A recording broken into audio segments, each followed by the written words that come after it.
네, 오늘 말씀은 여러분 저에게 참 특별한 말씀입니다. 제가 20대 때 한참 신앙적으로 방황하고 어렵고 힘들었을 때 그때 저에게 진짜 자유를 주셨던 말씀이거든요. 20대 때까지 열심히 교회 생활을 하다가 어느 날 이제 의구심이 좀 들었어요. 머리가 좀 커졌다고 말하는 거 있잖아요. 목사님이 말씀하시는 대로 다 해보고 뭐 교회에서 하는 행사 다 참여해 봤는데 어느 순간부터 이게 정말 맞는 건가? 라는 생각이 들었던 적이 있었습니다. 그리고 내가 정말 하나님의 뜻대로 사는 게 맞나?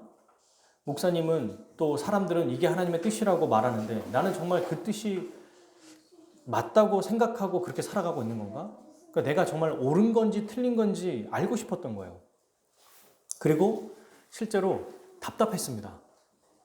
왜냐하면 이전에 있었던 교회에서도 제가 많은 은혜를 받았지만 거기서 뭔가 내용이 일관성이 없는 거예요. 이렇게 얘기했다가 또 몇 달 후에는 또 다르게 얘기했다가 그거에 제가 참 많은 어려움이 있었습니다. 신앙과 고민이 있었고 참 힘들었던 시기였어요. 이제 그런 문제를 가지고 있다가 이제 군대를 제대했습니다. 학교를 복학해야 되는데 이 문제가 해결이 안 되면 이 신앙적인 고민이 해결이 안 되면 아무것도 못 하겠더라고요. 그래서 복학을 못 했습니다.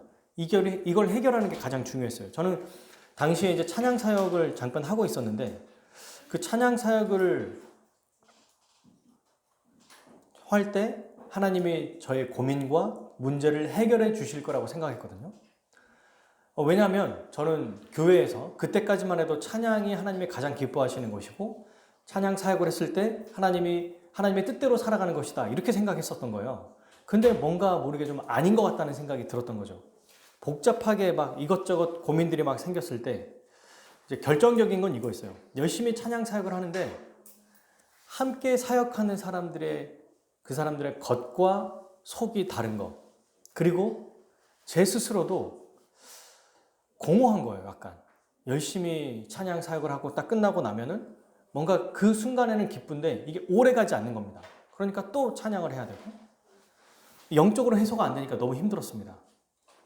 제가 20대 때 제일 많이 했던 게 뭐냐면 유명한 목사님, 아는 목사님, 물불 가리지 않고 다 찾아갔던 것 같아요. 그리고 어렸을 때부터 기도 많이 한다는 그 기도원의 분들 찾아가고 실제로 여러분 저는 속임도 많이 당했어요. 그분들에게. 그리고 심지어는 말씀드렸지만 기독교에서 운영하는 수도원도 가봤습니다. 다 해봤던 것 같아요. 제가 할 수 있는 것들은. 그러다가 이제 각종 기독교 책들을 좀 찾아보기 시작했거든요. 처음에는 신학책이나 이런 책들이 지금처럼 많이 나오지 않았고 있어도 잘 몰랐어요. 그러니까 신앙서적 있죠. 뭐 간증, 수필, 에세이 이런 거에 좀 많이 은혜를 받았고 그걸 찾아보기 시작했어요. 딱 그때쯤이 제가 고향에 내려가서 유명한 찬양팀 사역을 하고 있다가 고향팀에 내려가서 아무도 모르는 곳에 개척교회에 내가 찬양 사역을 해야겠다 마음을 먹고 거기에 내려가 있었던 때거든요. 그리고 그때 마침 이제 군대도 제대했고 찬양 사역도 좀 했고 그러니까 부모님께 돈을 타기가 어려운 거예요. 그래서 아르바이트를 했는데 꽤 괜찮은 좋은 고급 아르바이트를 하게 됐습니다. 그 일을 하면서 돈이 모아지면 제 기억에 80% 정도는 책을 샀던 것 같아요. 그래서 가피풀이나 아니면 유명한 어떤 책을 보다가 여러 이제 줄줄이 시리즈를 다 사기 시작했고 그 전부터 보긴 했지만 그때 본격적으로 보기 시작했어요. 근데도 잘 모르겠는 거예요. 그래서 친하게 지냈던 지금도 가장 막역하게 친한 제 목회자인 친구에게 신학책을 좀 빌려달라고 그래서 뭔지도 모르지만 막 개론 보고 신학 서론 보고 이런 거 보면서 조금씩 해소가 되는 듯한 느낌을 받았습니다. 그러다가 이제 맞아 성경을 봐야지 이제 성경을 보면서 같이 그 책을 보기 시작한 거죠. 그때 어떤 말씀이 기억이 났냐면 오늘 8장 32절의 말씀이에요. 진리가 너희를 자유롭게 하리라. 진리가 너희를 자유케 하리라. 내가 이렇게 답답하고 고민되고 힘들었던 건 이 억압된 건 이 진리가 바로 진리가 없기 때문이구나. 진리가 있어야 내가 자유로워지는구나. 이 말씀이 생각나는 거예요. 그래서 이제 저는 어떻게 생각했냐면 이 진리가 대체 뭐냐? 이 진리에 대해서 좀 찾아야겠다 생각하고 실제로 미국까지 갔습니다. 미국에 가서 뭐 여러 사람도 만나고 그때만 해도 찬양 사역에 대한 의구심은 있었지만 계속 그 사역을 하고 있었거든요. 찬양 사역이 하나님이 가장 기뻐하시는 뜻이라고 생각했고 열심히 이제 미국에 갔는데 제가 찬양 사역에 대한 마침표를 찍었어요. 아, 찬양은 사람을 변화시킬 수가 없다. 하나님께 영광을 돌릴 수 있을지언정 이것 자체가 사람을 변화시키는 게 아니다. 그래서 어떤 사람들은 이렇게도 반론합니다. 무슨 소리입니까? 저는 찬양을 통해서 하나님을 만났어요. 그런데 여러분, 찬양을 통해서 만났다고 말하는 그 사람도 찬양의 가사에 나타난 하나님에 대한 아람, 예수님에 대한 은혜, 이걸 통해서 은혜를 받은 거잖아요. 엄밀히 말하면 그 곡조를 통해서 은혜 받는 게 아니라 말씀 안에 있는 그 가사에 있는 말씀을 통해서 은혜를 받은 거죠. 그래서 찬양에 대해서 제가 이제 마침표를 찍었어요. 찬양은 사람을 변화시키는 게 아니라. 그럼 뭐가 사람을 변화시키지? 맞아. 진리를 알아야 된다고 그랬잖아. 진리가 우리를 변화시키는 거야. 그때부터 이제 진리에 대해서 공부하기 시작한 거예요. 그 전에도 책을 보기 시작했지만 이제 또 본격적으로 보기 시작했어요. 그러다가 저는 이제 이 말씀을 보기 시작했는데 말씀에 여러분 어떻게 돼 있냐면 진리가 너희를 자유롭게 하리라 이렇게 얘기하지 않았습니까? 진리가 너희를. 사실 여러분 이거는 믿지 않는 사람들도 굉장히 잘 알고 있는 말씀이에요. 학술기관이나 학교나 또 어떤 공공기관에도 진리가 너희를 자유롭게 하리라 이 교훈과 문구가 있습니다. 여러분 아시나요? 연세대학교부터 시작해서 우리나라만 해도 대학교가 진짜 많이 이 표어로 돼 있어요. 표어로 학교에. 너무 놀라운 거는 미국의 CIA라고 해서 정보기관이 있는데 거기에도 이 표어가 공식적으로 있답니다. 비공식적으로. 이 사람들이 생각하는 진리가 뭘까요? 이들이 말하는 진리. 학교나 학술기관에서 말하는 진리는 어떻게 얘기하는 거예요? 지적인 어떤 지식, 이 지식이 너희를 자유롭게 할 것이다 라고 말하는 거고요. CIA 같은 곳에 이런 어떤 정보기관에서 말하는 것은 진리가 어떤 내용으로 생각하는 거예요? 거짓이 아닌 진실. 그러니까 보통 사건 해결할 때 진리가 이긴다, 진실이 이긴다 이런 얘기 많이 하지 않습니까? 그래서 이렇게 이제 얘기를 하다 보니 사람들이 진리에 대해서 오해했습니다. 저도 진리가 너희를 자유롭게 하리라고 할 때 이 진리가 뭔지 잘 몰랐던 것 같아요. 일반 학교에서 말하는 어떤 지적인 내용이라든지 아니면 진실적인 거라든지. 제가 미국에 있을 때 아이비리그에 버금가는 시카고 대학에 놀러 갔거든요. 거기에 시카고 대학은 누가 세웠냐면 락펠러라고 하는 그 유명한 석유 이 부자가 세운 학교예요. 거기에 채플실을 굉장히 멋지게 만들어 놨는데 채플실 앞에도 진리가 너희를 자유롭게 하리라 딱 그 말씀 구절이 쓰여져 있어요. 근데 여러분 이 진리를 잘못 오해했던 사람들은 이 진리를 자기 마음대로 해석한 거예요.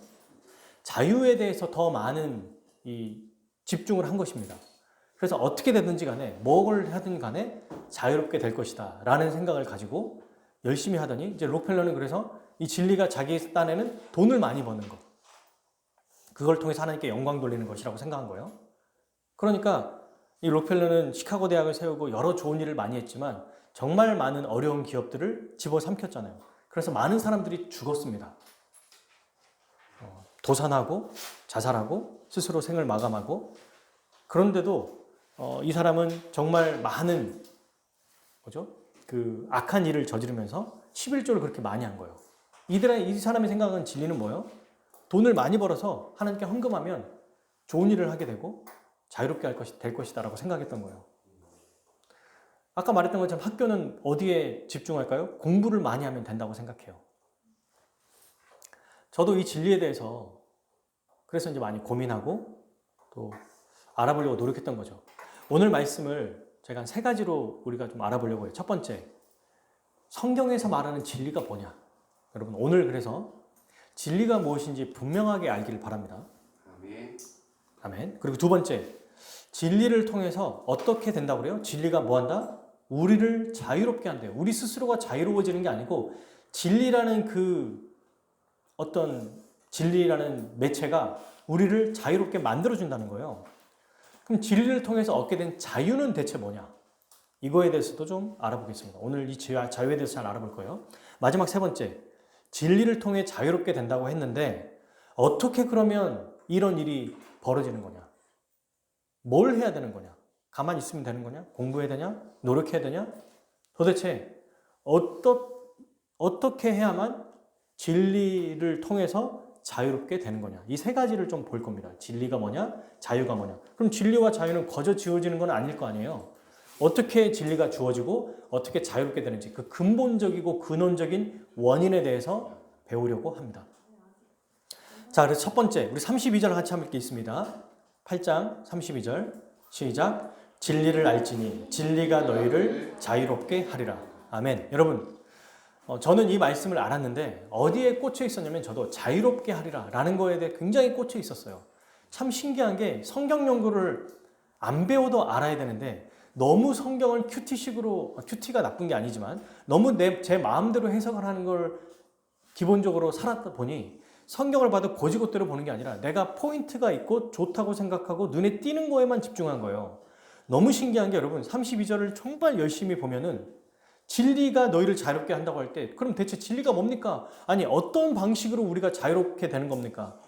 라고 할 때 32절에 앞에 나와요. 뭐라고 돼 있어요? 진리를 뭐 해라? 알지니. 그 수많은 시간 동안 이 한 구절 제가 그 당시에 정말 여러 책들 중에 이재철 목사님이라고 하시는 분 아시죠? 백주년 기념교회 이분의 책 중에 요한과 더불어 여러 가지 책이 있는데 그 책을 다 샀거든요. 보다가 이 구절을 주의한 그 책의 내용을 보게 된 거예요. 거기에 보니까 사람들이 다 진리에 대해서 원하고 진리를 말하지만 각자 자기의 진리들이 다 있는데 그게 진리가 아니라 그걸로 우리가 자유로워지는 게 아니라 진리를 알아야 자유로워진다라는 그 구절을 보니까 막상 성경을 보니까 이게 있는 거예요. 여러분, 일반 학교나 또는 공공기관 이런 곳에 진리가 너희를 자유롭게 하리라 이렇게만 있으면 오해할 수 있다는 거예요. 반드시 뭐가 있어야 된다? 진리를 알지니라는 이 전제가 붙어 있어야만 이걸 통해서 자유롭게 된다는 것을 이해할 수 있다는 것입니다. 그래서 진리가 뭐냐라고 할 때 먼저는 진리를 알아야 된다는 게 중요하다는 것을 알아야겠죠. 진리를 알게 될 때 자유로워지는구나. 진리 자체를 어떻게 우리가 막 이렇게 저렇게 적용해보고 또는 내 마음대로 이용하고 진리를 수단으로 만드는 게 아니라 진리를 알게 될 때 자유롭게 된다고 그랬어요. 자, 그러면 이제 오늘 우리는 진리를 알아야 된다고 그랬는데 다시 한번 얘기해 봅시다. 진리는 뭡니까? 또 역시 여러분 성경에서는 우리 예수님이 다 말씀해 주셨어요. 이 진리가 뭔지를 모든 종교들은 다 각자 다르거든요. 그죠? 힌두교나 불교나 이슬람이나 각자 자기네들이 생각하는 진리들이 다 있어요. 그럼 성경에서도 이 진리는 예수님이 진리가 뭔지는 알려주지 않았으니까 그냥 우리 마음대로 해석하고 그걸 알게 되면 자유롭게 되는 겁니까? 아니요. 예수님은 분명히 말씀해 주셨어요. 한번 찾아봅시다. 31절에 진리가 무엇인지 알려주셨어요. 뭐죠? 읽어볼까요? 그러므로 예수께서 자기를 믿은 유대인들에게 이르시되 너희가 내 말에 거하면 진리가 뭐예요? 내 말입니다. 예수님의 말씀이에요. 와, 이렇게 간단한 말씀을 정말 신기해요. 성령께서 깨닫게 해주시지 않으면 성경을 아무리 봐도 이게 이해가 안 되는 거예요. 자유만 생각하게 되고 맞아, 진리가 나를 자유롭게 하지. 근데 그 전에 진리를 알아야 자유롭게 되는 거고 그럼 그 진리라는 게 뭐냐? 예수님의 말씀이라는 것입니다.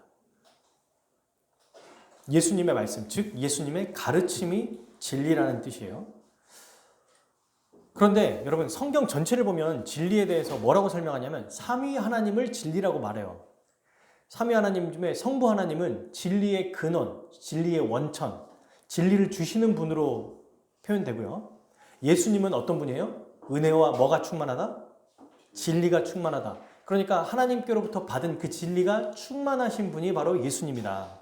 그 다음 성령님의 또 다른 이름을 뭐라고 말하죠? 뭐의 영? 그리스도의 영이지만 진리의 영이라고 하죠. 삼위일체 하나님이 바로 진리이십니다. 그런데 성경은 주로 진리라고 말할 때 누구를 표현할까요? 누구에 대해서 더 강조할까요? 예수 그리스도입니다. 예수님, 그분 그 자체 또는 그분의 말씀. 그러니까 진리는 두 가지인 거예요. 예수님과 예수님의 말씀 자체가 진리입니다. 이게 성경이 우리에게 알려주신 진리예요. 자, 여러분 오늘 보세요. 31절에 내 말이 진리라고 그랬죠. 맞나요? 그 다음에 또 있어요. 그럼 예수님이 정말 진리라는 게 맞습니까? 맞아요. 요한복음 14장 6절 우리가 너무 잘 알고 있는 말씀이 한번 찾아봅시다. 14장 6절 바로 조금만 뒤로 넘기면 있죠. 읽겠습니다. 예수께서 이르시되 내가 곧 길이요 뭐다? 진리요 생명이니. 그죠? 예수님 자체가 진리라고 말씀하세요. 오늘 본문에서는 예수님의 말씀이 진리라고 얘기하고 계시는 거예요. 그러니까 우리는 알게 됐습니다. 아, 진리라는 것은 어떤 학술적인 지적인 그 지식 또는 어떤 학문 이런 게 아니구나. 또 참과 거짓 중에 범인을 잡을 때 진리가 진실이 승리할 겁니다라고 하는 그 진실도 아니구나. 이 진리는 바로 예수 그리스도고 그분의 말씀이구나. 사랑하는 여러분, 예수 그리스도 그분과 그분을 알게 되면 그 말씀이 우리를 자유롭게 해주십니다. 믿으시나요? 이게 예수님이 하시는 말씀이에요. 오늘 우리에게 하시는 말씀입니다. 자, 그러면 31절을 한번 읽어봅시다. 읽었죠? 31절 한번 봅시다. 그러므로 예수께서 자기를 믿은 유대인에게 너희가 내 말에 거하면 참으로 내 제자가 되고 32절에 진리를 알지니라는 말씀을 하신 이유가 있다는 거예요. 왜 이 얘기를 하셨냐면 30절에 여러분 지난주에 예수님이 여러 말씀을 하셨지만 사람들이 깨닫지 못하고 믿지 않았고 알지 못했다가 인자를 든 후에 십자가에서 내가 죽고 난 다음에 그때 너희들이 나를 알게 될 것이다. 이 말씀을 했을 때 많은 사람이 믿었죠. 그런데 믿었으니까 그래 이제는 내가 너희를 자유롭게 할 것이다. 이렇게 말씀하시면 되는데 31절과 32절이 있는 거예요. 왜 그럴까요? 31절에 보니까 요한이 이렇게 써요. 사도 요한이. 그러므로 예수께서 자기를 믿은 유대인들에게 이르시되 이미 믿고 있는 사람들이요. 방금 예수님 말씀하셨을 때 믿는 자들이에요. 지금. 근데 믿는 자들에게 뭐라고 말했냐면 너희가 내 말에 거하면 참으로 내 제자가 되고 이 말이 너무 이상하죠. 이미 믿은 사람들이니까 너희는 내 제자다 이렇게 말씀하시면 되는데 그렇게 말하지 않고 조건을 붙이는 거예요. 너희가 내 말에 거하면 내 제자가 될 것이다. 그리고 내 말에 거하는 나와 내 말을 알게 되면 그것이 너희를 자유롭게 할 것이다. 이렇게 말씀하시는 거예요. 여러분 이게 무슨 뜻일까요? 이 얘기를 왜 하시는 걸까요? 예수님을 한번 믿으면 믿는 것으로 끝난다는 사실이 아님을 알려주는 겁니다. 한번 믿었으니까 끝이 아니고 이 믿음 안에 점검해야 된다는 것을 알려주는 거죠. 이 안에 뭐가 있어요? 참된 믿음과 거짓 믿음도 있다고 지금 예수님이 말씀하고 계시는 겁니다. 이거는 너희가 믿고 있잖아. 근데 겉으로 믿는 사람과 진짜로 믿는 사람들이 섞여 있는 거예요. 지금 여기에는 30절에 많은 사람이 믿더라고 할 때 이 모든 사람들이 다 회심한 사람들이 아니고 이 믿는다고 말하는 사람들 중에서도 진짜 믿음과 있고 가짜 믿음이 있다는 겁니다. 그러니까 진짜 믿는 사람들은 어떤 사람들이에요? 예수님의 말씀이 거하고 참으로 제자가 되는 사람. 믿었다고 말하지만 가짜 믿는 사람들은 예수님의 말씀이 없고 제자가 아닌 사람들이에요.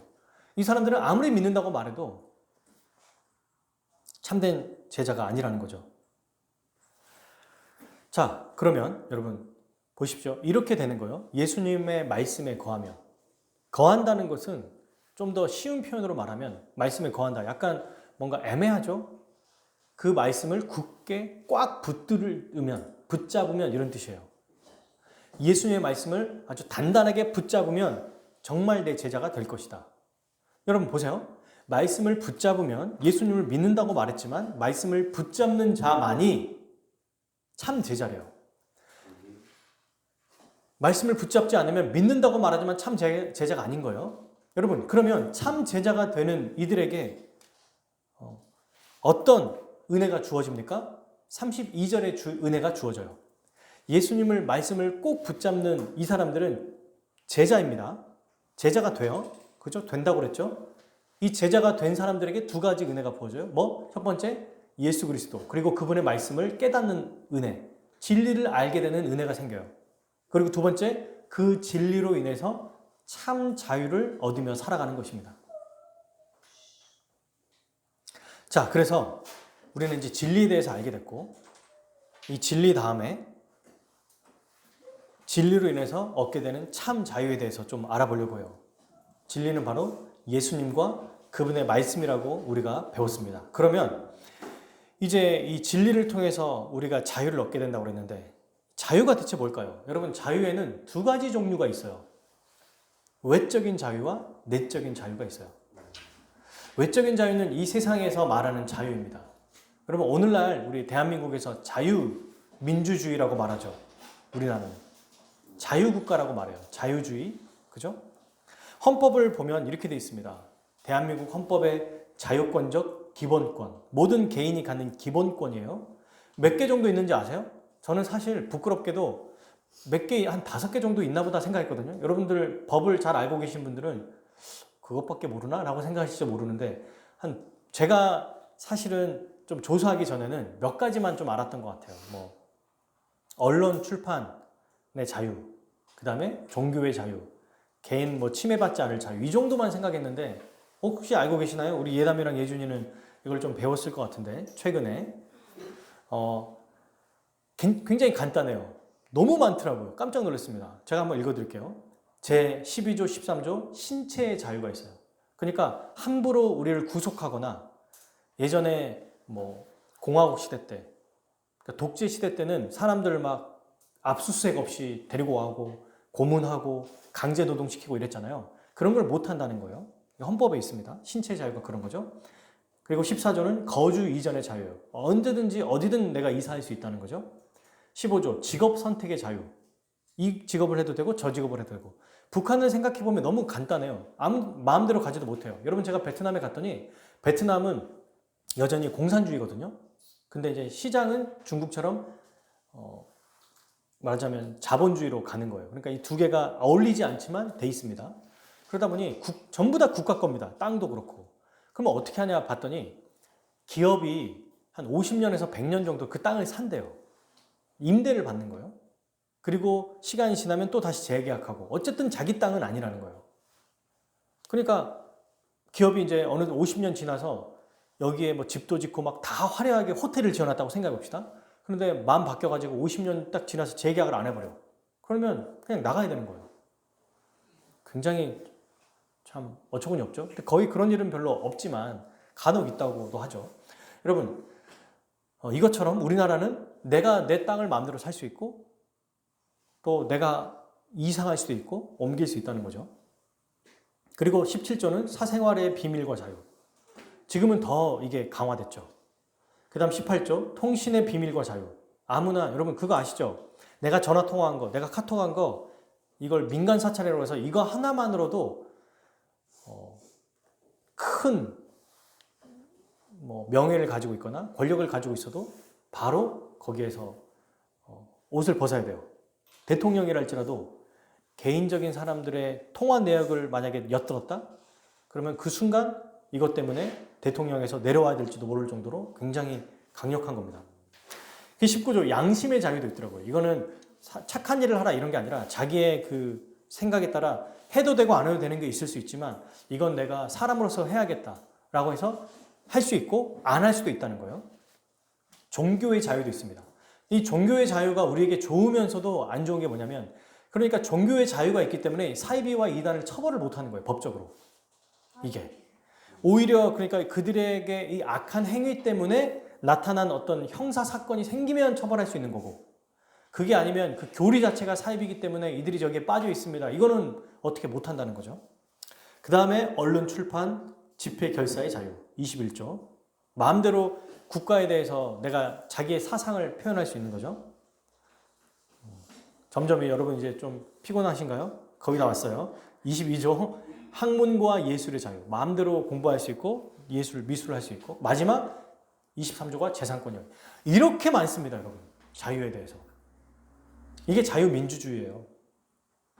그런데 제가 이 자유를 딱 생각해 보니까 겉으로 외형적인 자유 아닙니까 이게? 그죠?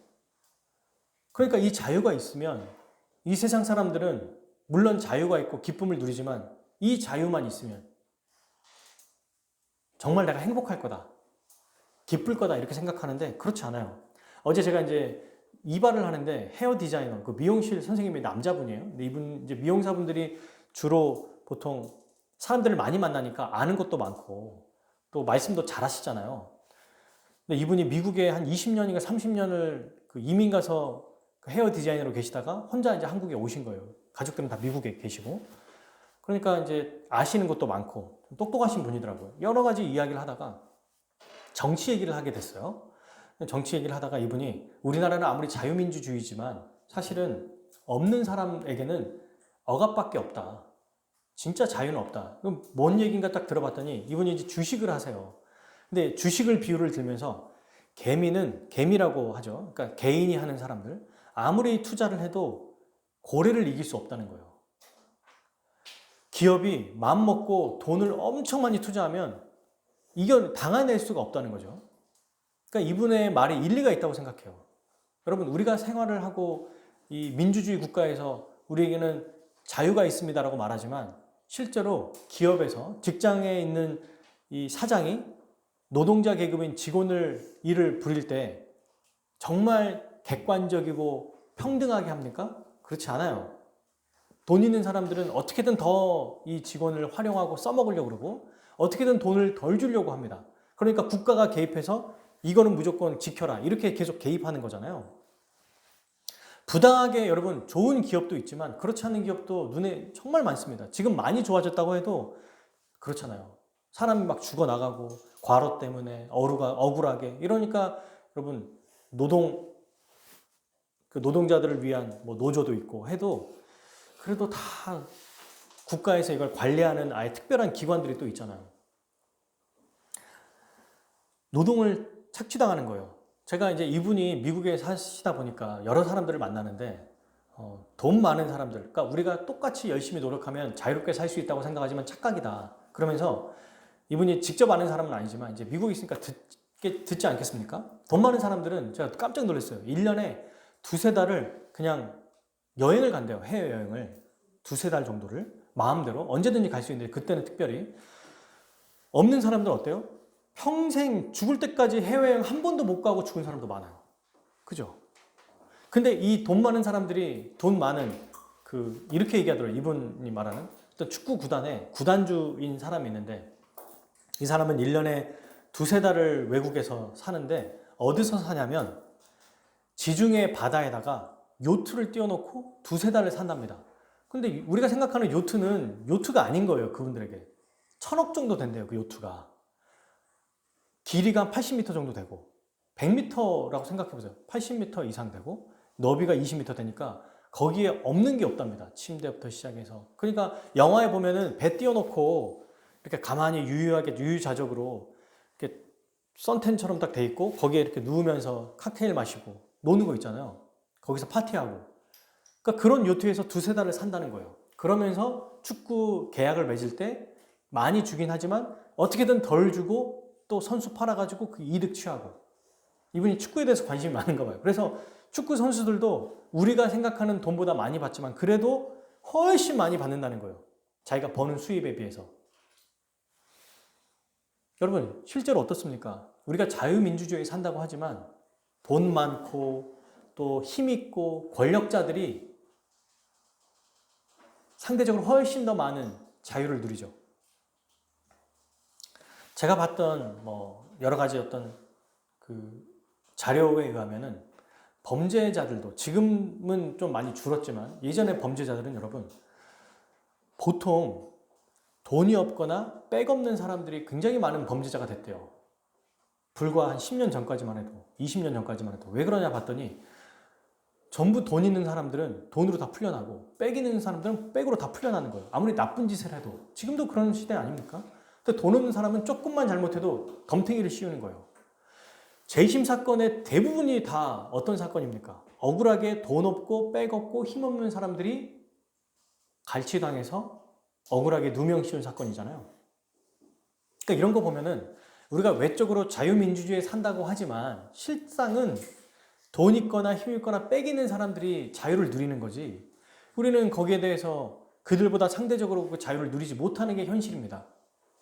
그럼에도 공산주의보단 낫죠. 자, 그러면 힘 있고 돈 있고 빽 있는 사람들은 이 외형적인 자유를 누리니까 이 자유케 하리라고 할 때의 말씀에서 말하는 이 참된 자유를 누리게 될까요? 못 누려요. 이것도 참 아이러니한 거죠. 그렇게 많은 것들을 누릴 수 있으면 자유롭게 살 수 있어야 되는데 기쁘게 살질 못해요. 여러분 생각해 보십시오. 부자는 항상 기쁩니까? 권력자는 항상 행복해요? 그렇지 않아요. 왜 그럴까요? 이 외적인 자유가 내적인 자유에 영향을 주지 못하기 때문에 그래요. 영향을 못 줍니다. 우리에게 두 가지 자유가 있는데 외형적으로 아무리 자유롭게 살아도 내적으로 이 억압된 마음, 답답한 마음, 해결되지 않는 이 마음이 있으면 이게 자유롭지 못하면 해결이 안 되는 겁니다. 근데 반면에 이 우리 안에 있는 이 내적인 자유는 외적인 자유에 영향을 받지 않기 때문에 이것이 충만해지면 이 내 마음속에 있는 이 자유, 내 마음에 정말 기쁨이 있고 행복이 있으면 어떠한 외적인 어려움이 있어도 괜찮은 거예요. 이게 너무 신기하죠. 외적인 자유와 내적인 자유는 서로 영향을 주지 못해요. 그런데 내 마음이 행복하고 기쁘면 어떤 어려움이 있어도 이겨내는 것입니다. 생각해 보십시오. 돈 많고 제가 아는 친구들 중에서도 그 교제했던, 그러니까 남자애들이든 여자애들이든 함께 교우로 교제했던 그 친구들을 보면은 학교 다닐 때나 부자인 거예요, 집이. 그래서 얘는 뭐 다 받을, 너무 부러웠어요. 뭐 못 사는 집에서는 그런 게 부럽잖아요. 근데 이 친구는 항상 어떤 집을 부러워했냐면 가족이 행복한 그 집을 부러워하더라고요. 그 집에 제가 한 번은 놀러 갔는데 버튼을 누르면 이렇게 차고가 올라가는 집에 한번 가본 적이 있거든요. 정말 TV에 나올 만한, 깜짝 놀랐어요. 그 집에 가서. 근데 분위기가 어떠냐면 그 아버지도 만났어요. 그 형네 집에 갔는데 아버지를 만나서 이제 식사는 안 하고 형 집에 이제 방에 들어가는데 그 가정부분도 계시고, 와, 근데 삭막해요, 굉장히. 그리고 아버지는 거의 얘기를 안 하시고 한 번 딱 쳐다보고 그 빨리 이렇게 하고 적당히 하고 들어가라 딱 이렇게 얘기하시는데 하나도 이렇게 뭔가 집 같은 분위기가 안 생기는 거예요. 근데 힘들어도 또 뭔가 부족해도 서로 사랑하고 행복한 가정을 보면은 안정감이 들지 않습니까? 돈이 많고 잘 사는 것 같은 그 집안에 가족의 행복이 없으니까 안정감이 없더라고요, 그 집은. 근데 어렵고 힘들게 살아도 행복하게 사는 사람들은 안정감이 있어요. 훨씬 내적으로 더 강력합니다. 더 강해요. 여러분, 어떤 게 더 행복할까요? 당연히 외적인 자유, 이걸 누리는 것보다 내적으로 행복하고 기쁜 것이 훨씬 더 중요하죠. 우리 주님이 말씀하시는 32절에 진리가 너희를 자유롭게 하리라고 할 때 이 자유는 내적인 자유를 말하는 거예요. 여러분. 자, 이 내적인 자유가 뭔지, 어디에서 자유롭게 되는지 예수님은 오늘 본문에서 이야기하고 계십니다. 34절과 35절에서 이 자유가 어떤 자유인지 말씀하고 계시죠. 함께 읽겠습니다. 예수께서 대답하시되 진실로 진실로 너희에게 이르노니 죄를 범하는 자마다 뭐에 된다? 죄의 종이라. 종은 영원히 집에 거하지 못하되 아들은 영원히 거하나니. 아멘. 어디에서 해방되는 자유입니까? 죄에서 해방되는 자유입니다. 네. 부자고 돈 많고 힘 있고 빽 있어도 죄가 해결되지 않으면 참된 자유를 누리지 못한다는 거죠. 오늘 우리로 말하면. 왜 그들이 그렇게 불행하고 힘들까요? 죄를 해결하지 못하니까 그렇습니다. 근데 우리는 그리스도인에서 죄에서 해방된 자유를 누리는 거예요. 자, 그런데 죄에서 해방된다고 할 때 두 가지를 조심해야 돼요. 첫 번째는 죄에 해방된다 그러면 죄를 더 이상 안 짓게 된다는 얘기인가? 이렇게 오해할 수 있잖아요. 아니죠. 죄의 해방은 더 이상 죄를 안 짓는다는 뜻이 아닙니다. 그리고 두 번째, 죄를 마음대로 지어도 이제 자유롭게 살 수 있다는 얘기인가? 그것도 아니에요. 이건 오해한 것입니다. 그럼 바른 이해가 뭐냐? 바로 죄에서 해방된다는 것은 죄의 결과 또는 죄의 세력, 그 영원한 형벌에서 해방됐다는 뜻이에요. 죄를 지었을 때 그 결과가 있잖아요. 그 결과 때문에 무서워하는 거예요, 여러분. 맞죠? 죄 자체가 싫기도 하지만 죄를 지었을 때 나타나는 그 결과가 영원한 형벌 아닙니까? 그것 때문에 사람들이 무서워하고 괴로워하고 힘들어하는데 더 이상 거기에 대해서 우리는 놓여있지 않다는 거예요. 해방됐다는 뜻입니다. 죄의 결과에 대해서. 그리고 또 하나, 죄를 지어도 마음대로 살 수 있다? 아니요. 이 영원한 형벌에서 해방되는 자들, 진리를 통해서 죄에 해방되는 자들은 죄의 세력에서 해방되는 것뿐만 아니라 본성 자체가 어떻게 변했냐면 죄를 짓는 것보다 주님의 영광을 위해 사는 것이 더 행복하고 기쁜 사람이 돼버렸어요. 여러분 생각해 보세요. 예수님 믿고 죄 지으라고 말하는 게 더 힘들어요. 마음껏 가서 죄 지으십시오. 이렇게 말하면 안 돼요, 이게. 양심이 이전보다 훨씬 더 강력하게 작동합니다. 악한 일을 하십시오, 여러분. 이번 주에 가서 마음대로 한번 살아보십시오. 이러면 이게 괴로운 거예요. 죄인들은 쉬워요, 좋아요, 아싸 하고 마음껏 죄 짓습니다. 우리는 죄를 못 지어요. 불가능하게 돼버린 겁니다.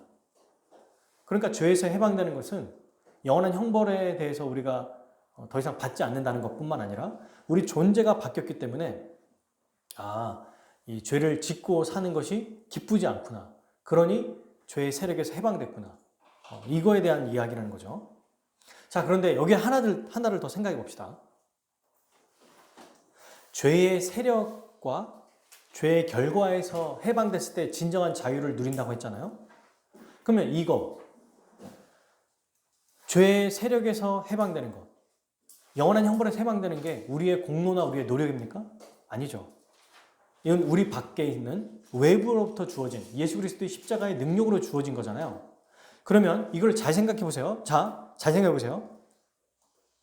그러면 내가 잘하고 못하고와 상관없이 나의 공로가 아니니까 나의 어떤 상태와 상관없이 나와 아무 상관없이 예수 그리스도가 십자가에서 우리에게 주신 거잖아요. 이 자유가. 그죠? 그러면 이 자유는 나의 실수나 나의 잘함이나 나의 실패나 또 내가 이것들을 이겨내는 거나 이거와 상관없이 주어진 거예요? 주어지지 않는 거예요? 주어진 거예요. 저는 여러분 이게 너무 중요하다고 생각해요. 자유가 있을 때 가장 먼저 나타나는 특징이 뭐냐면 기쁨과 감사거든요. 그러니까 자유로운 자에게 나타나는 자, 기쁨이 생기는 거고 감사가 생겨요. 그러니까 여러분 이 자유는 내 힘으로 만들어낸 게 아니죠. 진리, 예수 그리스도, 그분의 십자가 은혜가 나를 자유롭게 하신 거잖아요. 그러면 내가 오늘 하루도 세상에 찌들리고 세상의 어려움과 또 직장생활과 가정의 어려운 일 때문에 기뻐하고 싶은데 기쁨이 안 생긴다, 감사가 안 생긴다 할 때 이거는 내 힘으로 만들어내는 거예요? 아니에요? 아니에요. 왜? 참된 자유 안에 기쁨과 감사가 있으니까. 근데 이건 우리가 만들어내는 게 아니라면서요. 맞아요. 그리스도, 주님이 우리에게 이것을 주시는 겁니다. 그러니까 더 세게 얘기하면 우리가 어떤 거를 실패하거나 죄를 지었을지라도 자유를 빼앗길 수 있다 없다? 빼앗길 수 있다 없다? 자유가? 빼앗길 수 없다는 거예요. 내 행위와 상관없이 주어지는 은혜입니다. 그리스도가 우리에게 주신 거니까. 그리스도 그분이 진리이기 때문에 그 진리가 우리에게 자유를 주는 거고 자유로 인해 발생되는 기쁨과 감사는 나의 어떠함과 상관없이 주어질 수 있다는 거예요. 그러니까 우리가 기쁨이 없고 감사가 없을 때 자꾸 나를 돌아볼 게 아니라 뭘 봐야 됩니까? 진리를 봐야 돼요. 진리를. 나는 왜 이렇게 기쁘지 않지? 나는 왜 이렇게 감사하지 않지? 나는 왜 이렇게 힘들까? 네. 우리에게는 그걸 생겨내게 할 수, 우리에게 그걸 만들어낼 수 있는 능력이 없거든요. 누구에게 있냐면 진리를 알지니 할 때 그 진리, 내 말에 거할 때, 예수 그리스도의 말씀에 붙잡힐 때, 그 말씀을 붙잡을 때, 그분을 바라볼 때 기쁨과 감사가 생기는 겁니다. 우리가 만들어낼 수 있는 게 아니에요. 저는 이 말씀을 연구하면서 이게 너무 좋더라고요. 맞아. 여러분 기쁨이 없습니까? 감사가 없습니까? 기뻐하십시오. 감사하십시오. 안 되는데 나는 어떻게 하라는 거예요 대체. 기쁘질 않아요. 감사가 넘치질 않아. 그럼 그럴 때 어떻게 되냐? 감사하자 한다고 되는 게 아니라는 거예요. 기뻐하자 그런다고 되는 게 아니에요. 어떻게 된다? 그리스도, 예수 그리스도 그분을 알아갈 때, 그분의 말씀 안에 거할 때, 말씀을 붙잡을 때 기쁨과 감사가 생기는 것입니다. 이게 진짜 자유예요. 이 구절 어디 나오는지 아세요, 여러분? 요한복음 1장 12절에 나와요. 너무 잘 알고 있는 말씀이잖아요. 1장 12절 같이 읽겠습니다. 영접하는 자, 곧 그 이름을 믿는 자들에게는 하나님의 자녀가 되는 권세를 주셨습니다. 네, 이 자유는 하나님의 자녀만, 아들만 누리는 권세예요.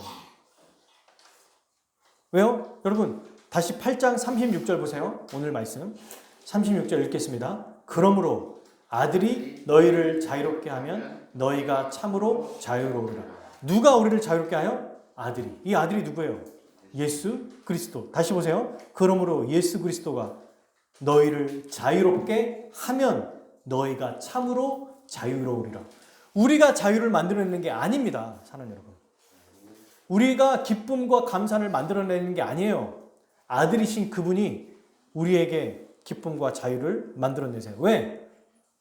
영접하여서 예수님을 믿을 때 하나님의 자녀가 됐기 때문에, 자녀인 우리 예수님이 자유롭게 만들어 주신다는 겁니다. 자, 정리해보면 제자가 되는 것, 그죠? 진리를 아는 것, 또 진리를 통해서 자유를 누리는 것, 자유를 통해서 기쁨과 감사를 누리는 건 다 어떻게 할 때 이루어집니까? 말씀 안에 거할 때 이루어져요. 말씀 안에 거할 때. 말씀 안에 거하는 자는 어떤 일이 벌어졌죠? 제자가 되고 진리를 알게 되고 자유를 누려요. 그러니까 말씀 안에 거하는 게 너무 중요한 겁니다. 자, 그럼 말씀 안에 거하지 않는 자들은 어떻게 됩니까? 세 가지가 나타나요. 오늘 말씀에. 34절, 33절에 먼저 보세요. 예수님이 이렇게 말씀하시니까 그들이 대답하되 우리가 아브라함의 자손입니다. 남의 종이 된 적이 없습니다. 어찌하여 우리를 자유롭게 된다고 말씀하십니까? 자유롭게 된다고 하니까 이걸 아주 고지곧대로 육신적인 생각으로 난 종이 아닙니다. 아브라함의 자손이에요. 라고 말했더니 뭐라고 말해요? 너희는 죄의 종이다라고 말하고 계시는 겁니다. 육신의 어떤 진짜로 노예라는 얘기가 아니고 이들은 노예 아닌데? 이러고 있는 거예요 지금. 누가 노예래 지금 너보고? 죄의 종이라고 말하는 거예요. 노예. 외적인 자유를 말하는 게 아니라 내적인 자유에 대해서 억압당하고 있다고 말하고 있어요. 그래서 첫 번째 뭐가 있을까요? 말씀 안에 거하지 않는 자들은 죄의 종이 되는 거예요. 첫 번째가. 그리고 두 번째 33절에 대한 것처럼 그리고 32절의 말씀을 반대로 생각하면 진리를 이해해요? 이해하지 못해요? 이해하지 못합니다. 그리고 또 어떨까요? 참된 자유를 누려요? 못 누려요? 못 누려요. 그죠? 보십시오. 35절도 종은 영원히 집에 거하지 못하되 아들은 영원히 거하나니 하나님의 가족이 될 수 없다는 거예요. 죄가 해결되지 않는 죄인은 하나님 나라에 못 들어갑니다. 그리고 마지막 세 번째 37절 나도 너희가 아브라함의 자손인 줄 아노라. 그러나 내 말이 너희 안에 있을 곳이 없으므로 나를 죽이려 하는도다. 뭐라고 말해요? 내 말에 너희 안에 있을 곳이 없으므로 뭐한다? 나를 죽이려 한다. 예수님을 배척하고 또 반대하고 거부한다는 거예요. 예수님의 말씀이 없는 사람은 자기가 믿는다고 말하지만 이 사람들이 바리새인들 아닙니까? 서기관들 아닙니까? 예수님 믿는다고 말하지만 실상은 죄의 종이고 하나님의 가족이 아니고 진리를 거부하고 진리를 아예 없애버리려고 하는 자들이에요. 자, 그러니까 오늘 말씀의 핵심은 뭐죠? 진리와 자유에 대해서 우리가 배웠잖아요. 아, 말씀 안에 거하는 거, 말씀을 붙들고 사는 게 이게 정말 제일 중요하구나. 이걸 알게 됐습니다. 그럼 끝으로 이렇게 넘어가면 안 되겠죠. 어떻게 하면 말씀에 거할 수 있을까?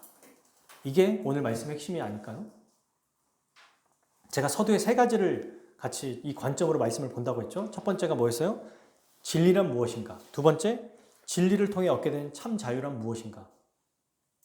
그 다음 마지막 세 번째, 진리를 통해 자유를 누리기 위해 어떻게 하면 그렇게 가능한가?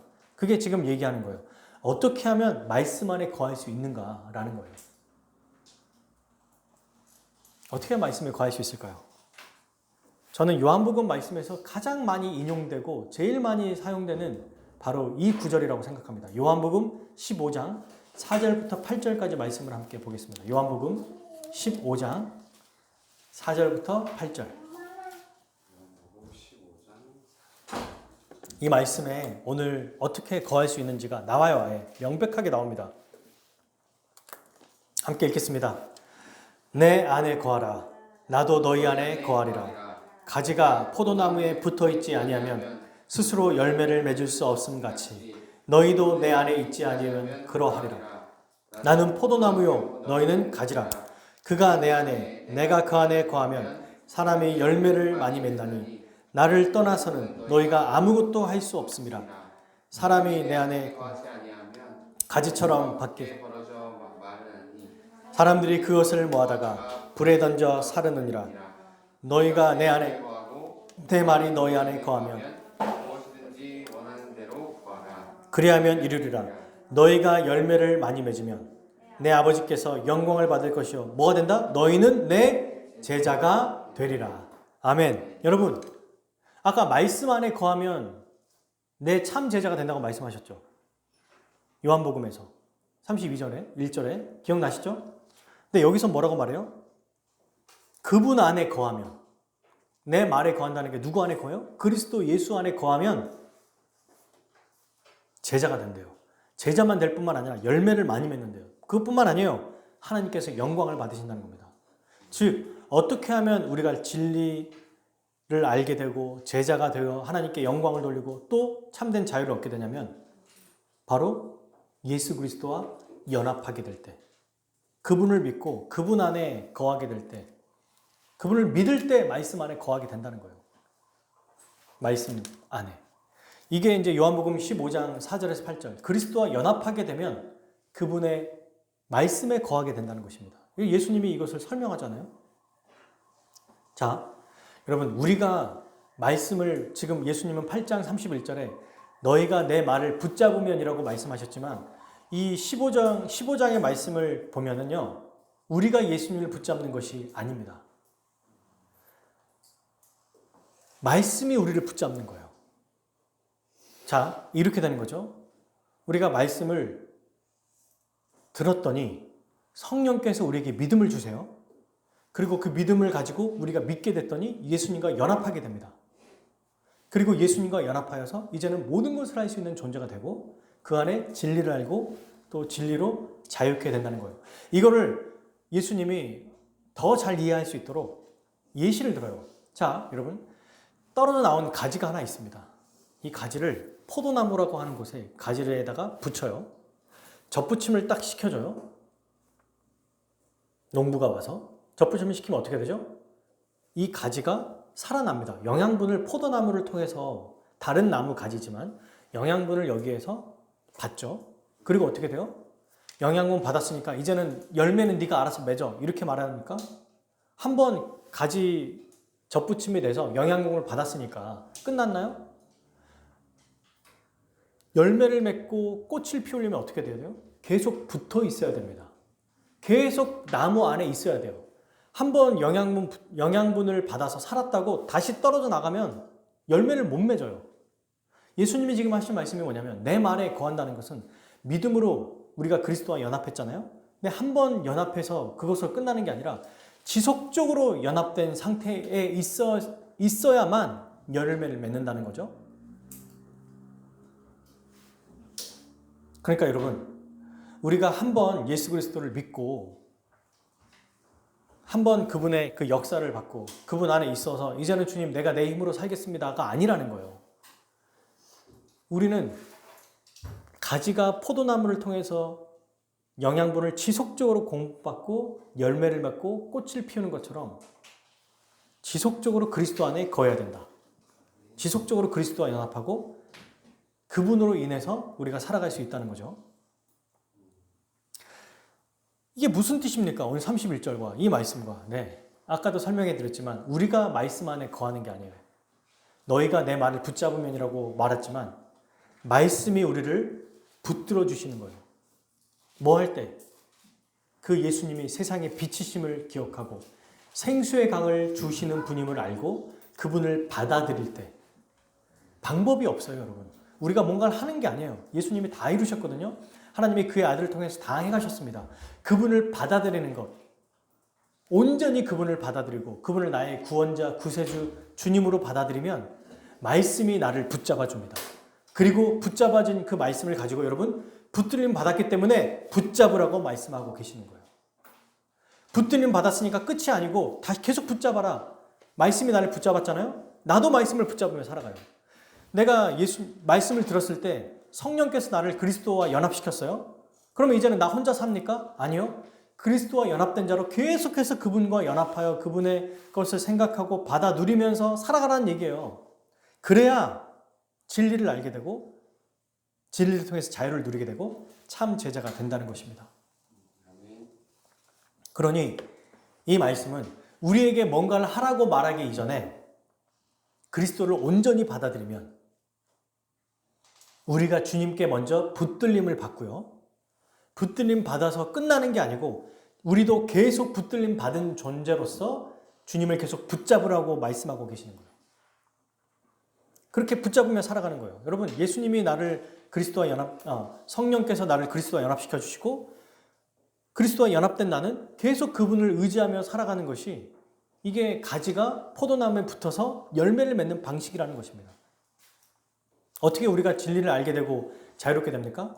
그리스도의 그분의 말씀이 우리를 붙잡아 주셨어요. 그러니 다른 데로 눈 돌리지 말고 다른 거 하려고 하지 말고 나를 붙잡아 주시는 그 말씀에 거하라는 거예요. 계속해서. 떠나지 말라는 거예요. 내가 말씀을 붙잡는 게 아니죠. 말씀이 나를 붙잡아줘요.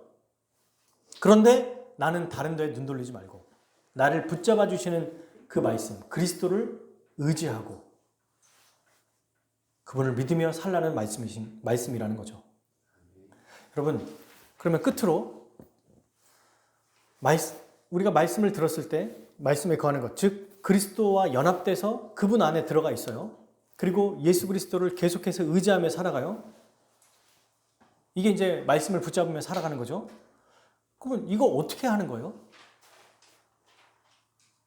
묵상하는 것입니다. 묵상. 그리스도의 말씀을 날마다 묵상하는 거예요. 그런데 이 묵상에 대해서 우리가 너무 단순하게 생각하는 경향이 있습니다. 제임스 베커라고 하는 하나님을 아는 지식을 쓰신 이분은 이렇게 묵상을 설명합니다. 들어보세요. 묵상은 하나님의 사역과 말씀, 그리고 목적과 약속들에 대해 자신이 아는 여러 가지 것을 상기하고 숙고하고 깊이 생각해보고 자신에게 적용하는 활동이다. 그러니까 묵상이 뭐냐면 깊은 생각이 아니라는 거예요. 그냥 깊이 골똘히 생각하는 걸로 끝나는 게 아니고 입술로 되새기고 되뇌이고 다시 생각하고 다시 되뇌이는 과정의 연속이라는 거예요.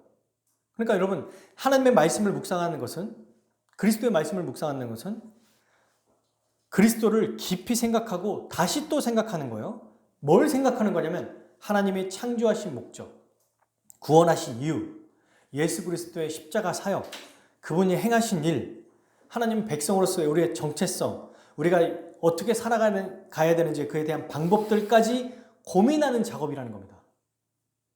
그저 묵상이 생각하고 가만히 있는 게 아니라 삼위 하나님께서 그리스도를 통해서 우리에게 행하신 일을 하나하나 곱씹어 보면서 되새기는 걸 말하는 거예요. 그래서 여러분, 저는 오늘 말씀의 결론을 이렇게 드리고 싶어요. 매일 하나라도 진리의 말씀을 깊이 묵상하며 살아가자. 제발 이번 한 주에 여러분 말씀을 생각해 보면 여러 가지 막 기억하지 말고요. 하나를 생각하는 거예요. 한 주에. 나는 맞아. 그리스도의 은혜로 나는 하나님의 백성이지. 정체성을 생각하는 거예요. 하루는. 또 그 다음 날은 십자가를 생각하는 거예요. 하루 종일.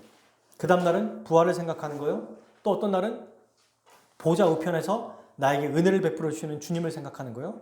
또 어떤 때는 그리스도가 이 땅에 오셔서 심판하실 것을 생각하는 거예요. 어떤 때는 하나님 나라를 생각하는 거예요. 다 말씀에 있는 중요한 것들 하나하나를 생각하는 거예요. 여러 개를 읽어서 생각하려고 하지 말고 작은 것 하나라도 생각하자는 거예요. 그걸 가지고 매일 묵상하며 생각할 때 여러분 이걸 뭐라고 말하냐면 가르침에 머무는 거라고 얘기하는 겁니다. 말씀에 머무는 거예요. 말씀에 머무를 때 어떻게 되는 줄 아세요? 그 말씀이 능력이 돼서 우리에게 우리의 삶에 영향을 미치는 거예요. 이게 하나님께서 우리에게 이 땅에 살아가게 하는 아주 근본적인 방식이라고 알려주신 겁니다. 말씀. 너희가 내 말에 거할 때. 근데 내가 어떻게 거합니까? 못 거해요, 우리는. 우리 죄인이 어떻게 그리스도의 말씀에 거합니까? 어떻게 말씀을 붙잡아요? 세상의 것을 더 붙잡지. 힘있고 돈 있고 빽 있는 걸 더 붙잡으려고 하지. 누가 보이지 않는 그리스도와 말씀을 붙잡겠습니까? 못해요, 우리는. 성령께서 믿는 우리에게 믿음을 주시고 그 일을 먼저 행하셨어요. 그러니까 이제는 말씀이 보이고 들리는 거예요. 그러면 이제 어떻게 되느냐? 다시 세상의 것을 보지 말고 돈과 빽, 사람, 관계 이런 거 보지 말고 진리 대신 그분을 붙잡으라는 겁니다. 그분의 말씀을. 그럴 때 제자가 되고 진리를 알게 되고 자유를 얻게 되고 참된 기쁨과 감사가 생겨난다는 거예요. 이 말씀을 붙잡는다는 것은 그리스도가 행하신 수많은 일들, 그 중에 이것들을 묵상하는 것, 가르침에 머무는 것, 이게 여러분 우리에게 참된 자유를 날마다 주는 겁니다. 그래서 여러분 우리가 오늘 말씀을 듣고 말씀 또 설교 나눔을 하고 끝날 것이 아니고 오늘 한 주 들었던 말씀 중에 맞아 진리를 안다고 그랬지. 주님 내가 주의 말씀 붙잡습니다. 먼저 나를 붙들어 주신 주의 말씀 안에 내가 다른 것에 매이거나 다른 거에 관심 두지 않고 주님의 말씀을 붙잡습니다. 그래서 그 말씀의 한두 가지를 생각하는 거예요. 하루에. 많이 생각하면 잊어버립니다. 성경 본다고 막 봤는데도 막 기억이 안 나. 그러면 소용이 없어요. 붙잡아야 됩니다. 매일 매 시간마다 이걸 붙잡고 가르침에 머물잖아요. 그게 능력이 나타나서 우리를 그렇게 살게 만들어요. 이거 한번 경험해 봅시다. 사랑하는 여러분. 왜? 예수님 분명히 말씀하셨거든요. 말씀이 선포될 때 성령의 역사가 나타난다고. 이 마음에 없이 이런 생각 없이 의무적으로 억지로 하다가도 이런 일이 나타나거든요. 그러나 이것을 믿고 정말 내가 새롭게 변화되리라. 올해 이렇게 남은 올해 내년부터 내가 정말 새롭게 한번 살아보리라. 말씀대로 살아보리라. 이렇게 다짐하는 자들은 우리가 말씀을 읽을 때, 선포의 말씀을 기억할 때, 되새길 때, 암기할 때, 생각할 때 그 말씀이 성령을 통해 역사한다는 것. 그래서 우리에게 진정한 자유를 주고 진짜 기쁨과 감사를 준다는 것. 이거를 기억했으면 좋겠습니다. 그러면 여러분, 제가 그래서 약 17년 전에 그렇게 답답했던 그 답답함을 저와 같이 여러분도 진짜 자유를 누리게 될 것입니다. 저는 말씀을 알아갈 때, 그리스도를 알아갈 때 모든 문제들이 해결되는 그 경험을 했어요. 여러분도 그런 경험들이 있을 겁니다. 그런데 이게 익숙해지다 보니까 다른 곳에 자꾸 눈을 돌리잖아요. 그리스도와 그분의 말씀이 아니고 나이가 들수록 사람을 더 의지하게 되는 거예요. 나이가 들수록 돈을 더 의지하게 되고 명예를 더 의지하게 되고 빽을 의지하게 되는 것. 여러분, 이건 말씀 안에 거하지 않는 자들의 모습이고 태도입니다. 우리는